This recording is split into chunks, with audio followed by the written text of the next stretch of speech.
differently. So there's, I think a stroke of luck is kind of almost necessary, but then you have to take advantage of that luck and really tenaciously drive to it. Now, I would tell founders coming into the space, you absolutely have to understand and focus like a laser on the payment model. And it doesn't matter whether you think that it's a good idea, it has to align to how healthcare is paid for in this country. And it does not matter whether you like those payment models, whether you think it's wacky or not. It really doesn't matter. That is how like adoption happens. And that's for the new founders in the space, that becomes one of the most frustrating parts, right? Because whether they like it or not, they have to learn to adapt with the payment models that exist. I mean, honestly, I think it's frustrating for every single part of the system. People ask me all the time, like, are the payers at fault? Are the hospitals at fault? Like, I honestly, I think that it's just everyone is in an arms race, locked inside this model that no sane person would design, but has like happened through this, bastardized evolution, and now we can't get out of it, and it's frustrating for every single member of it. But it's until we elect officials that are going to do something different, it is the system we have, and to build businesses in it and to bring change to healthcare in it, we have to make it work with what we have. When you were first building Current Health, what were like some of the most, I guess, critical hires that you made early on?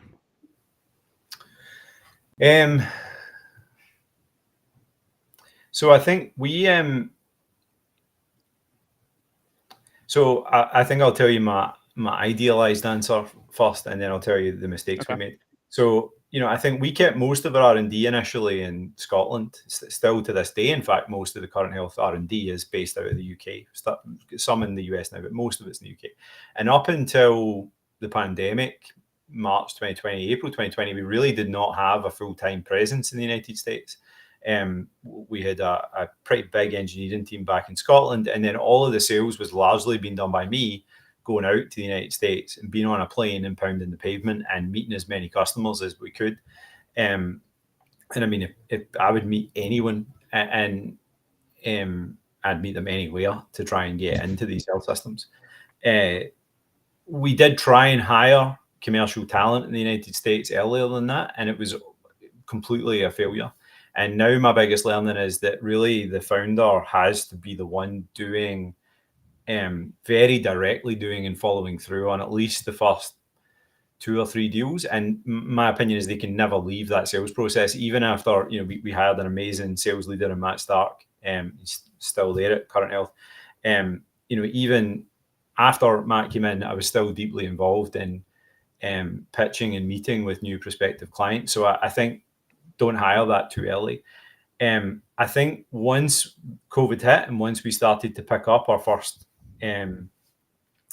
couple of customers, hiring in really good operations and implementation people was critical. One of the things that I didn't get in the early days was that the implementation and operation of the product is actually dramatically more important than the technology. Like down to the like, how are you going to train people on it? How are you going to support them on it 24/7? How is it going to integrate with EMR? And not just, a lot of people will say, well, it's going to integrate through HL7. Like, that's not an answer. How are you actually going to work with the integration teams within the health system? Do you have the right points of contact within Epic? Like, are you in App Orchard or now whatever they call it now?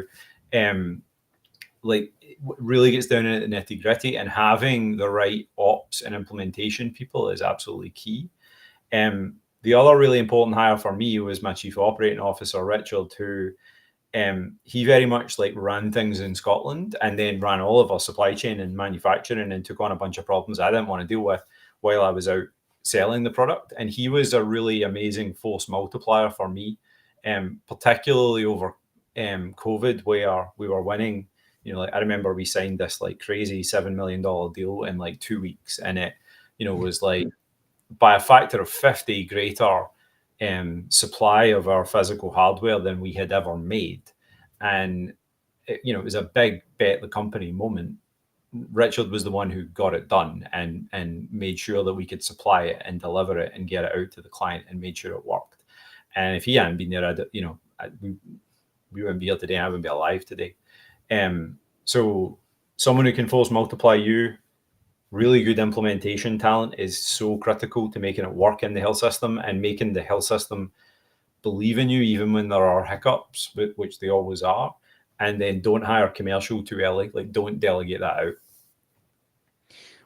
Which is interesting though, right? Because what you're saying is the complete truth, but sometimes you'll have VCs that will, I'm not calling out VCs, right? Because but like they'll push for you to delegate more of that commercial part as early as possible in some cases. But you're right. Like you should always have some involvement in it though. Like it should be delegating the other parts and yeah. Yeah, I mean, I think so the first thing, two answers to that. I think the first thing is that your investors are always going to have a perspective on what you do, and sometimes it's going to, agree with you, and sometimes it's not. We were very lucky that for the most part we had very supportive investors. So even where they took in a perspective that wasn't aligned to my own, they still backed what I wanted to do. I think sometimes, and this was certainly true of me when I was younger, and it was my first company. I think there's a tendency sometimes to over-index on that advice from your investors and maybe move too quickly to try and please them or do what you think makes them happy. I think you want to take a broad range of advice, but then you also want to go with what you think is the right path. And whenever I have told or our former investors now, hey, listen, like I appreciate all your advice, but this is the way we're going. Certainly I never faced a situation where anyone tried to disagree with me. And I think it's relatively unusual for it to be the case that your investors will try and get to that point of actually opposing an operational decision that you're making. So I think founders need to have a certain level of headstrongness to just say, screw it, we're going this way. I think the second part though is that venture capital is meant to be there. I mean, it's a cliched comment, but it's meant to be there as rocket fuel. It's meant to be like, how do we take something that's working and how do we scale it up? And absolutely, like sales talent does do that, but it's about knowing when to hire it and how to use it. And I think my biggest learning was, one, as I said, don't hire it too quickly. Wait until you understand what the deal even is, because then you know what kind of talent you need. I mean, like I said that we failed the first couple of times. I don't actually think that was down to those individuals. I think it was down to the fact we hired the wrong type of salespeople. Like we thought we were selling a medical device at first. We weren't. We were selling a digital health software platform. We were selling into CIOs. We were selling something that was like being seen almost akin to an electronic medical record, a very different sale, which was something Matt had a lot more experience in. It took me a little while to figure that out because I had to kind of do it myself first and understand what they were looking at. What Matt and the team then brought was, and what I think a lot of founders sometimes don't realize, 90% of the sale is not that first meeting where they say, hey, yes, we're going to do this. Like, there's tons of people who said to me, hey, yes, we're going to buy this, who never fucking buy. Like, that's it's just like, and, I remember walking out of meetings saying, absolutely brilliant. Like, we've just won this customer. And then 6 months goes by and you never hear anything back. So 90% of the deal is actually the crushing follow-up, the going through all of the third-party risk assessments, the 50 legal calls, the wrangling all the different stakeholders who all have a different perspective. And I think that the best sales execs I've worked with, people like Matt, they're very, very efficient at managing that sales process and getting the deal to actually close in signature. And that's where I think they're a real asset. Where I think the founder's still the real asset is coming in and doing that initial pitch, that initial relationship build, being there as an escalation point if the client or prospect thinks they're not being heard. Like that, I actually don't think sales can ever really replace or should ever really replace. What do you think? Like, what's your take on the current state of the industry today? Of healthcare technology? Yes.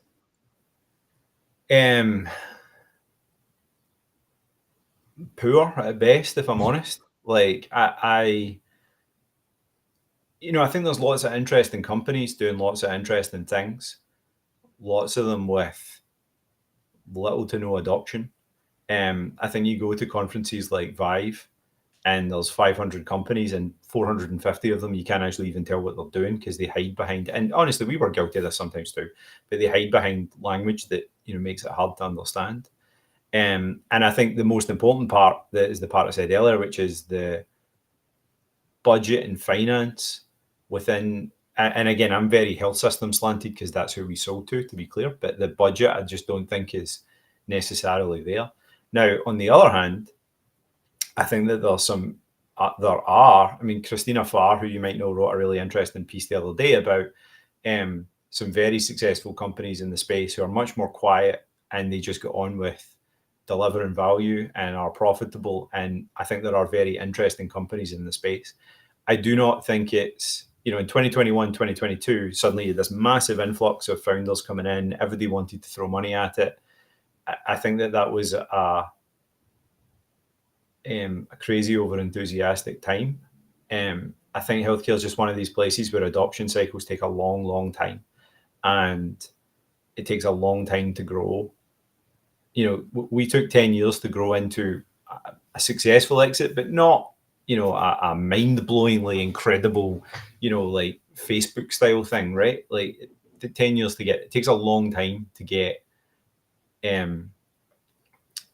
things done, and I think founders need to steel themselves for that journey and that length of time. And we probably need to be okay with more or less VC in the space, because I think that VC fund life cycles of 10 years are challenging within the healthcare tech industry. So what do you think an alternative route should end up being? And like, what type of investors would it be? More of these family offices that you'll see like start to maybe get more involved in this? Because you're right, the most successful like healthcare funds have been the ones that have more than that 10-year. We had we've had companies on in the past, right? And they're like applauding their investors because they're like we want to get to that 10-year period, but our investors are very understanding that it may take longer than 10 years, and they're good with that. They understand that. So, I mean, what type of investors do you think we'll start to see more in the space, or should we see more of in this space? Well, I think so. Firstly, I think that there's investors who say that they're okay with it, but that they're like, when the practical dynamics of their funds mean, even if they say that they're okay with it to get the deal done, I'm sometimes not sure that's really true. I think it comes down to, honestly, I think it's a case by case basis. I think that there are some companies who VC is absolutely appropriate for, and they can sustain a growth rate and they can operate within markets of such a size that there can be outcomes there that are really good for their investors. I actually think that the question's not what are the right type of investors, because all of the like VC, family office money, angel money, like all of that's just a financial product. Like all these people, angels maybe are being a little bit more like, we want to support the industry, but by and large, everyone is looking for a return of some kind. Like these are all just, it's at-risk money chasing opportunities. I think that the bigger question is, are there founders out there who are seeking to raise investment, not because they really need that investment, but because they think it makes them successful? And I think again, this is not a shade at venture capital, because Current Health wouldn't exist without venture capital. But I think that VC has very successfully created this narrative around the VC product that if you raise lots of VC, you're sort of being successful. I think we need more founders to come in and say, like, how do we keep this business really lean? Like, we don't need 500 people. One of my biggest learnings from Current Health is many more people does not equal more productivity. It does not equal more things getting done. We were more, I love all of our team. We have amazing people. No one in my former team would be surprised to hear me say that we got more done when we were half the size. Like, more people, it slows things down for a bunch of different reasons. And I think coming in and saying, how are we going to keep this more small, more lean, more cost efficient? Is there a path where we can actually get to profitability? Is there a path where we raise once and get to profitability? I think that's just not really been within the vernacular of founders. And honestly, it's because from the prior 5 years, VCs wanted to make sure that they could deploy their capital. Like, they have all this money in their funds, they need to sell it. So we're going to make sure that the narrative is like, let's put as much money into companies as we can. And sometimes that's done great things. But I think not enough founders think, and certainly I didn't the first time. I said earlier we raised 70 million. Do I think we could have done that on half now, looking back? Probably, yeah. Like, we probably raised too much money. Hindsight's 2020. But I think now I would have much more of a focus on how do we get to sustainability and profitability? How do we control more of our own destiny? Do we need to raise vast sums of money? And if you do need to raise it to grow, great. That's what that product's there for. But don't do it just because you think that's success, because it's not. Like, success is you are generating revenue, you are generating profit, you have an amazing outcome for your customers, you're delivering great experiences for your team. Like, that's success. Success is not, hey, I raised $100 million. And then when you raise the 100 million, you're called in many cases a unicorn at that point, right? And it's maybe. And I mean, we're clearly going through the same journey, not just within healthcare. Like, we're clearly going through the same journey right now in the AI space. Like, I 100% believe that the technological advances over the last 18 months within the AI space are as significant as the advent of something like the iPhone. Like, it is going to change, for better or worse. It's going to change our society over the next couple of years. Do I think that means that a company with $10 million in revenue should be valued at $2 billion? Absolutely not. Like, we've just been through that. We've just done all that and realized it was dumb. And now we're doing the same thing again. Why does it keep happening? All the time, though. We go through these cycles every few years where it's like everyone kind of hits themselves on the hand that, oh, we can't let it happen again. And then sure enough, though, to your point, it happens again. Is it just human nature? We just get caught up? Because a small number of these companies will be absolutely colossally massive. Like, there's a good chance that some of these companies, and it isn't necessarily the ones that you think it is. I mean, I saw a quote the other day that OpenAI will be the next Yahoo. Now, I don't know if that's true or false, but like, it isn't necessarily the winners that you think are already there. But some of these companies are going to be absolutely massive. And the companies are able to leverage a position because of their, in some cases, novel technology, in some cases, growth rate, volume of interest, to negotiate up a super high valuation. So I don't actually think it's just it's not just the fault of the investors. The companies are leveraging it to get a higher valuation. And personally, like, I sometimes think that that's an error. I mean, we, even in our space, not to name any names, there are companies who raised more money than us at colossally higher valuations, have not been able to maintain the growth rates to sustain those valuations. And then all that happens is you come to the next funding round because you burn through all of that money. You got like $100 million sitting in your bank account. Like, somebody's going to expect you to spend that money to try and achieve a growth rate. If you aren't achieving that growth rate and suddenly your burn rate is $3 or $4 million a month, you need to go back out into this market to raise money, you're in a world of pain and you're hitting a down round. Current Health never had the down round because we always were conservative about our valuations. And, at the time, did I think, shit, I want $1 billion valuation? Of course. Do I think now that would have been a colossal mistake? 100%.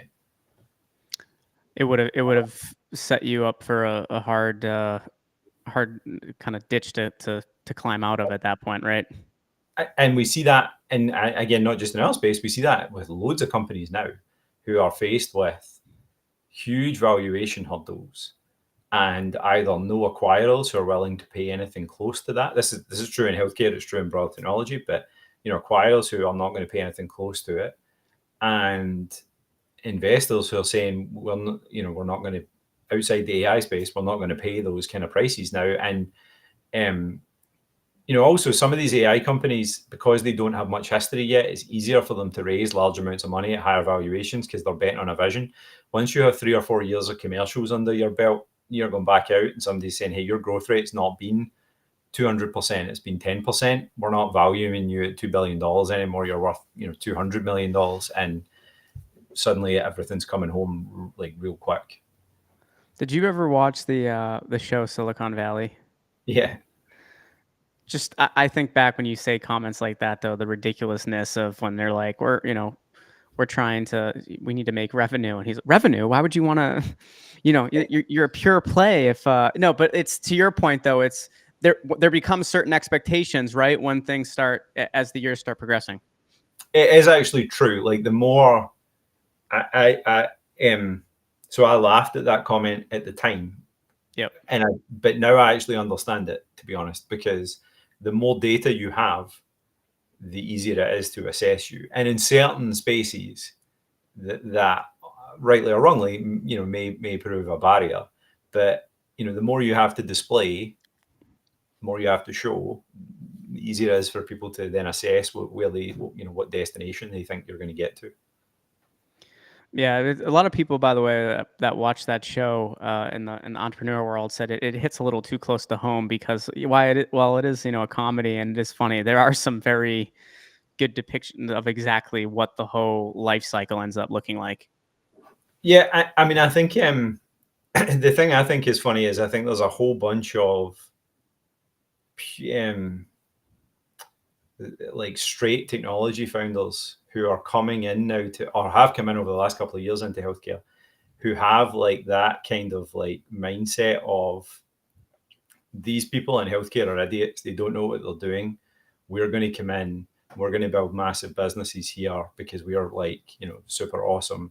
And then they come in and then they all come a cropper. And it's that like, I hesitate to say Silicon Valley mindset because that's too cliche, but there is this mindset among certain, technology founders who don't have healthcare experience, who think we're going to rush into this space. All of these healthcare people don't know what the hell they're talking about. We're going to build massive companies and show them how easy it is.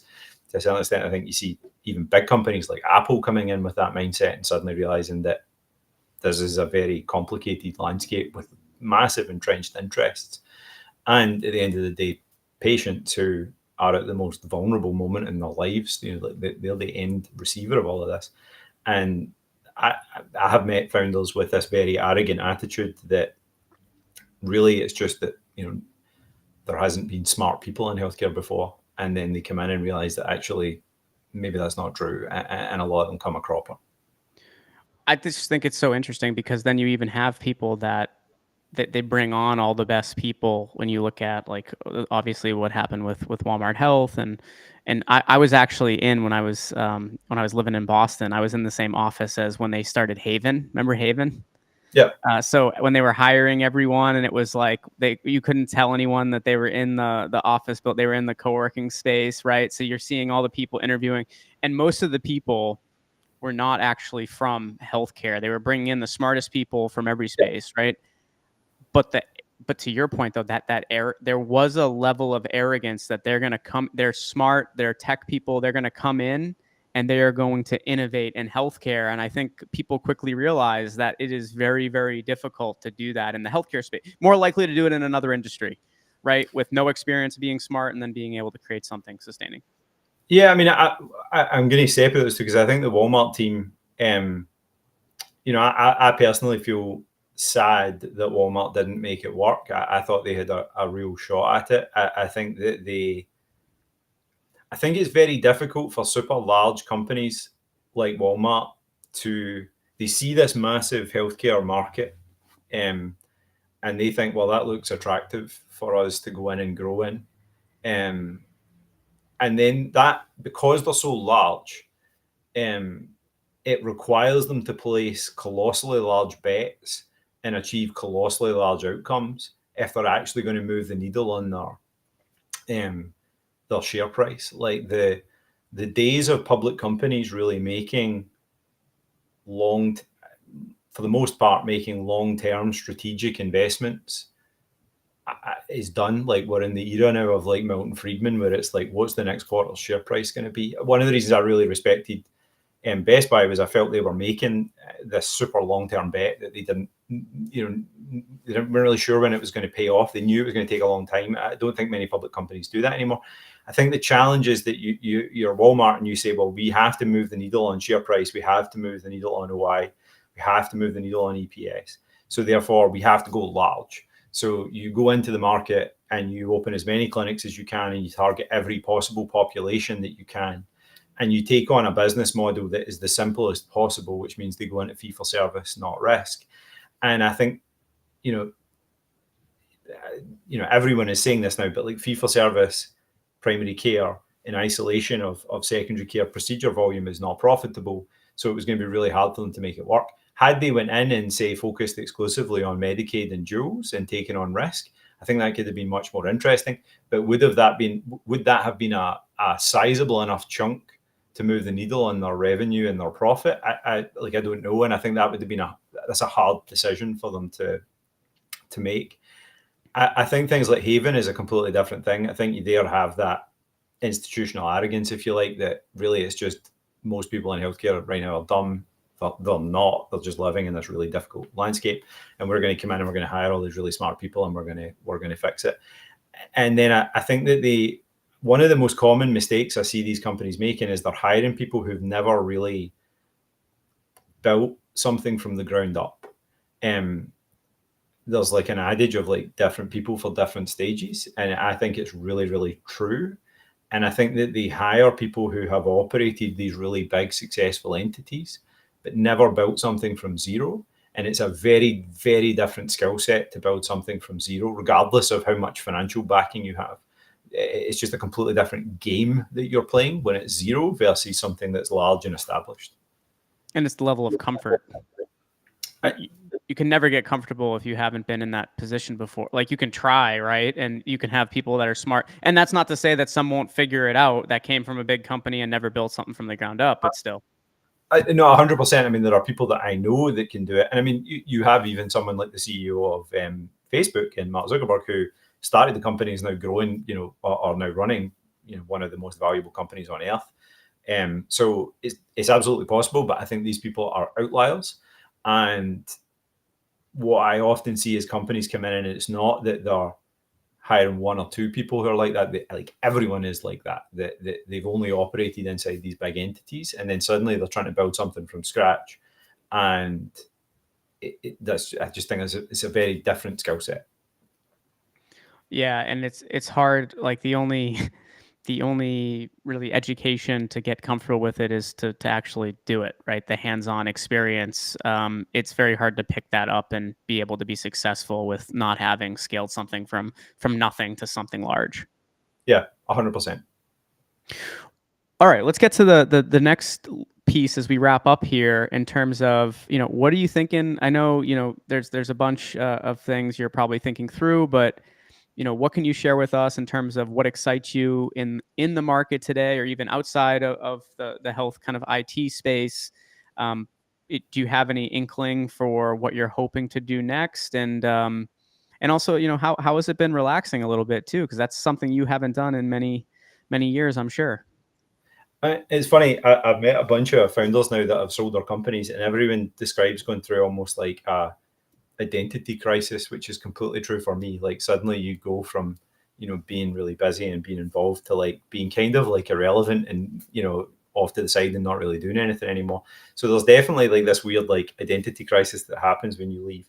I think it's super nice to have a period to take some time off and do things that you otherwise couldn't. I was telling you before this that I'm in the middle of trying to get my pilot's license just now. Like that's been super fun and intellectually stimulating and just really exciting. But I'm 34 years old. There's absolutely no chance that I'm retiring, and I'm super excited about the healthcare space. Like the best moments in building Current Health, honestly, were when we got to meet with patients and family members who were alive and still with us because of the work that we had done with our amazing health system partners. It's pretty special when you get to both build a company and build wealth and build wealth for the team and help your clients, but also have this incredible end impact on real people. And I personally think that building out these successful companies in the healthcare space is the best way that we can make our healthcare system better, absent massive political and structural change that I struggle to see happening. What I'm most interested in now is like what can be done now that wasn't technically possible 24 months ago. So I do think there are really, really, really interesting opportunities within artificial intelligence. But I think I'm much more interested in how that can be applied into real clinical care models. I'm much less interested in just trying to build pure healthcare technology. I don't believe that's the best way to change healthcare anymore. I think that the much more successful way is to try and build out the care model more fully end to end. I think the primary care space is really interesting. I don't think that primary care, as much as we've had these really successful exits at places like Oak Street Health and One Medical, primary care in this country still sucks. Large swathe of the population don't have a primary care physician. Here in Boston, can be quite challenging to even get primary care physician. We don't have enough PCPs. So I don't think primary care is a solved problem. And actually, primary care is meant to really be the more kind of coordinating force within our healthcare system than it's become in this country. So I think there's a really interesting opportunity between some of these care models, some of the new payment models that are coming out, and some of the new technology to do some of these models in a way that wasn't really possible 2, 3, 4 years ago, and have a real end impact on patients and have a real end impact on reducing cost. And I think sometimes people hear reducing cost and they think reduce quality of care, and I think that's just I think that's just not true. Like I come from the UK where everything is just dramatically cheaper and yet we achieve better outcomes. So reducing cost does not mean worse care. Reducing cost can even mean better care. It can mean more investment in other things. The last few years, we see this now in some of the narrative from CMS about Medicare Advantage. Like there's been a lot of stuff around, hey, we're just going to try and juice our risk adjustment. And that's what that business has been. The game's over. Like there's no more arbitrage opportunity there. Like that's done. Now it's really into how do we actually reduce the cost of care? How do we make this care better? And, as I said, I think there's a super interesting opportunity that sits around that new technology, real clinical care, new payment models, and doing it differently. Real quick, by the way, thank you for those thoughts. We have a question that came in. I want to actually get your response if you're cool with it. I'm going to put it up on the screen. I don't know if you can see this, but outside for anyone that's just listening, outside of the AI train, what trends are you keeping an eye on in 2024?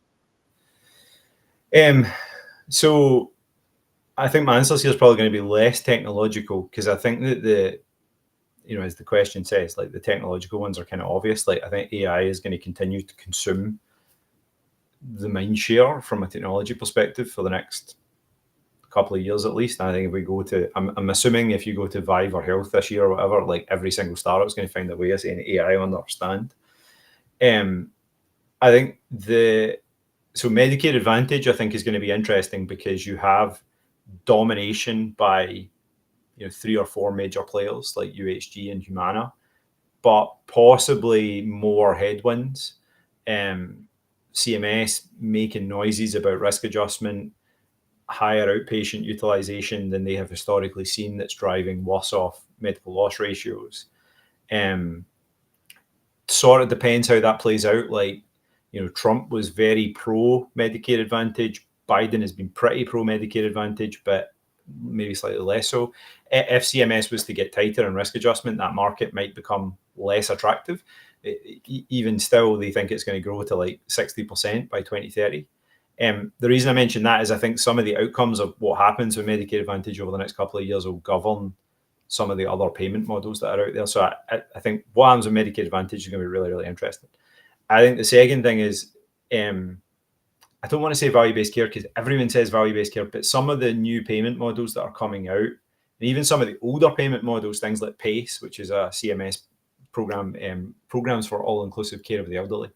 I think there's really interesting opportunities within some of these both state and federal payment models to do care in a more interesting way, take on more capitation, even things like ACO Reach, which was the successor to direct contracting, is closed right now, but created new opportunities for even smaller practices to get involved. I think that my read is CMS is really trying to incentivize smaller practices to take risk rather than just the big private equity backed companies to come in and take on risk. So that actually could be a net negative for new companies coming in if it's harder for them to get involved in these programs. If CMS is really focused on, trying to help existing small practices, I think that'll be interesting to see how it plays out. I think, closer to my own historical heritage and current health, it'll be interesting to see what happens to hospital at home. There's a new bill out proposing a 5-year extension. I really hope that gets passed. I personally think hospital at home, while it's still a small part of American healthcare, I think it's one of the most seismic shifts in how we deliver care that's happened over the last 3 or 4 decades. So I really hope it gets passed, but I think it's still going to be small and take a long time to grow. So new entrants coming in and saying, "Hey, I'm going to build a big business in hospital at home," I think is very unlikely to happen. My bet is that the next most successful companies will be doing the whole care model, will be leveraging technology in new ways, but they'll still be doing the whole care model. They're not just going to be point solutions. And then last part of my very long answer is there's been this trend over the last couple of years of I'm going to build a diabetes company or a dementia company or an orthopedic company or whatever single point solution you can think of. I think those companies are going to struggle, and there's either going to be this consolidation, or I think there will be this consolidation, and there'll be a small number of consolidated entities that will come out of it, and then I think a lot of those single point solutions will wither away. I just think it's this idea of we're going to have 50 companies who offer 50 different solutions for 50 different diseases. I don't think that's going to work. Well, by the way, thank you for the question, and thank you for the response, and thank you for coming on here today and sharing some thoughts with us. I'm super excited for what's next for you. Good luck with the pilot's license. I'm actually right across the street down here in Florida too. They do lessons, and I've thought about it, but I don't know how it's that drop, like, just in the smaller planes, right? I can't get used to that. My stomach can't get used to that. Yeah, well, so I'm learning in a Cirrus, which actually has a parachute, and that was like very comforting because there's a handle on the top. You pull it, and a parachute comes out the top, and that was a very comforting idea that there's always the parachute there. Good luck to you. I couldn't do it. Please keep in touch with with whatever is next. Once you're ready to announce it, we'd love to dive in.